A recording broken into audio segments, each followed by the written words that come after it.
Back, everyone. Le'Veon Bell says he wants to be a hero, but he's being viewed as a villain. To which I say, look in the mirror, Le'Veon. You're the one who's created a villainous atmosphere here. Plus, you now want $17 million a year.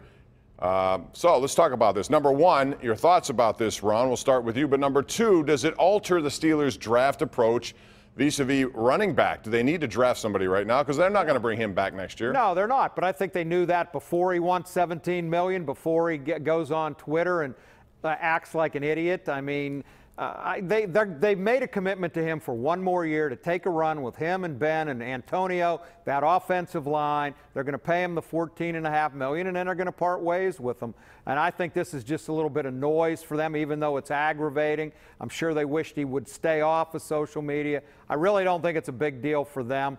They're committed to him for one more year. People say renege on the offer. I don't see them doing that. Yeah, Bob, I don't think it has addressed anything different about their draft status. I thought that their plan going into the offseason was via free agency and the first round of the draft to go after safety and inside linebacker.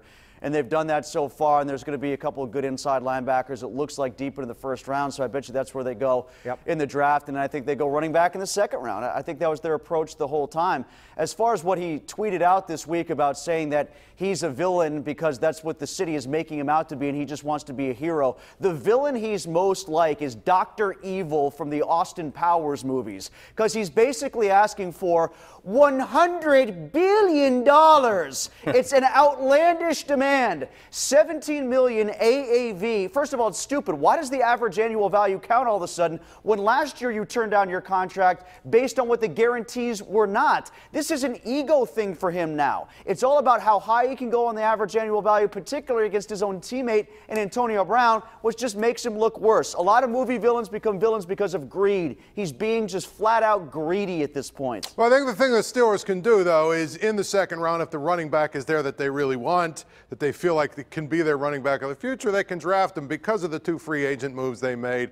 I agree with Ron, though. If the Steelers will probably just deal with whatever is going to go, and you know this stuff is going to go on all summer. Eventually, Le'Veon Bell will show up and he'll play, and they'll take a shot and they'll be done. So if they can get the running back they want early in this draft, they now have the flexibility to do it. They've looked at a lot of quarterbacks.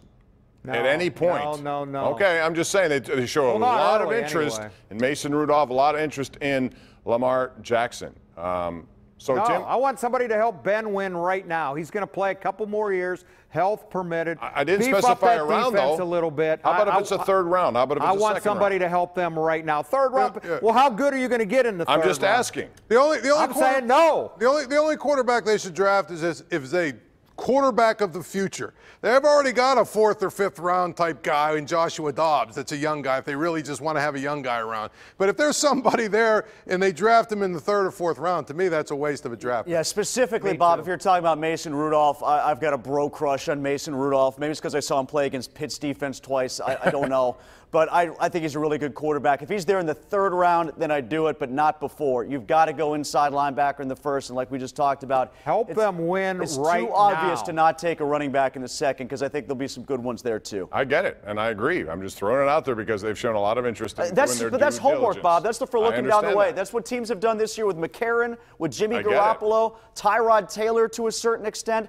Teams are looking at these quarterbacks now for when they become available towards the end of their first contract. This is homework for when these guys are in the middle of their rookie deals and they might get turned free. We got more homework coming up about Pitt. Jeff Capel. We'll talk about it when we return right here on the #1 Cochran Sports Showdown.